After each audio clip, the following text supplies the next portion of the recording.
Ohio Mike! I reckon you know that I'm saying Ohio because it's Japanese for good morning, not because I am under the mistaken impression that you live in Ohio. Close though it may be to Squirrel Hill. How's it going? I meant to make a video last night, except I didn't get a chance because I was so tired and I forgot my mic and camera stand at school. But now I'm at school, so I'm gonna make the video here this morning before work. Before that gets started, I have two reasons that I'm very, very happy that I want to tell you about. One, I'm recording for the first time in my spinny chair. And the second reason is that I just heard a buzz in the other room, which means it is kohiji. It's coffee o'clock. I'll be right back. Ooh, a tincture of this will spiff me right up, spoof me right up, twang me right up. What's the right verb here? Pick me right up. No, that's too boring. Genki me right up. This is the Genki maker. This morning I come to you as a citizen of the world who, like many others, may be the owner of a soon-to-be outdated world map. Boom, this country right here. The so-called United Kingdom, full of United Kingdomites, is soon to be ununited. Maybe. They're having a referendum on Thursday. Did you know about this? One of my students was like, Jason, Scotland is voting to become an independent country. And I was like, yeah, like that'll ever happen. And I, who spends much more time than I should scrolling through news feeds, was surprised to learn that, yeah, that might actually happen come Thursday. It seems that throughout 2012 and 2013, a contingent of politicians from the Scottish Nationalist Party were making sure that they could, in fact, legally hold a referendum on Scottish independence to restore Hadrian's Wall to its original use, keeping the North lands north and the South lands south. So as Americans, we have a very deep understanding of domestic political problems and a very shallow understanding of political problems elsewhere in the world, and this Scottish independence movement is no different. I mean, I hear the word independence tagged onto the word Scottish and I think to myself, well, that's a near miscollocation. What would be better? What would yeah.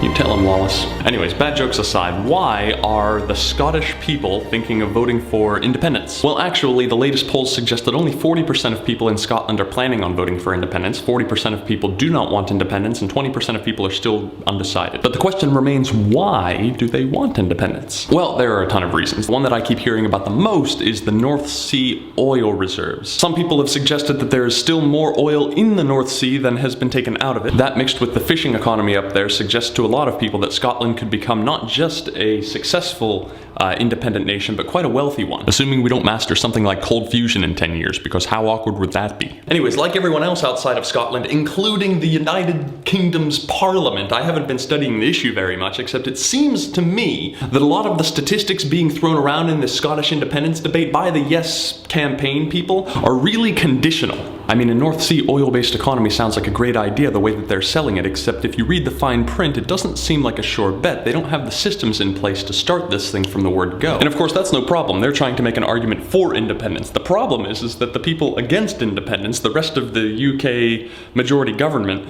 isn't bringing this up. They're not like, hey, by the way, it'll be really difficult to transition into this new economy. You guys should be worried that your government doesn't have a plan for putting this together. It's just words on paper. It seems like nobody expected this Yes movement to gain so much steam in the last couple of weeks, and it has, and now it's really neck and neck between the people who are saying they want independence and the people who are saying they don't want independence. But surely it can't be as simple as, wow, we're sitting on this huge cash cow, let's get the heck out of the UK while the getting's good. There's got to be something that's making people in Scotland sort of disgruntled at the fact that they're tied to the UK. They've got to see the UK as an institution that is holding them back. Yes, indeed, that reason exists, and Mike, as an American, I think you will be surprised at what that reason is. Yesterday, as I was combing Google image search for infographics related to the referendum, I stumbled upon a number of factoids that suggest the average Scot pays over 10% more in taxes than the average UK citizen that is not Scottish. Now, mostly that sounds to me just like a slick political argument. I mean, Scotland is probably just better off than a lot of the rest of the UK, and so people are making more money to pay in taxes, but I'm not sure. I haven't researched it. But the interesting thing that this taxation factoid matches up with is that Scotland's political parties are elected by supermajorities in Scotland,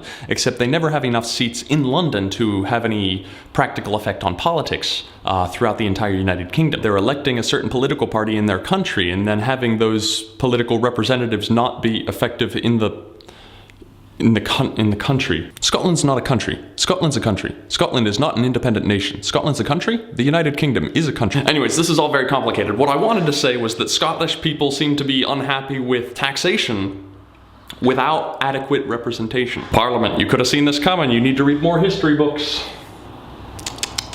Anyways, I'm joking around. I don't really know very much about this issue, except it is interesting and I don't know what to think about it. Like, I like Scotland for nostalgic reasons. Like, as an American, I like to say, oh, I'm part Scottish because some person in my family who I don't know a long, long time ago married into or progenited some branch of my family tree. That, and I like the movie Braveheart. Any feelings I have towards this independence referendum are emotional and irrational. And since I just heard this referendum was a thing that was really happening a couple of days ago, I haven't had time to look into the issues on a technical level. So, I'm interested in what you think of the whole issue, Mike, and whether or not you think they will vote for independence or decide to stay on as part of the United Kingdom.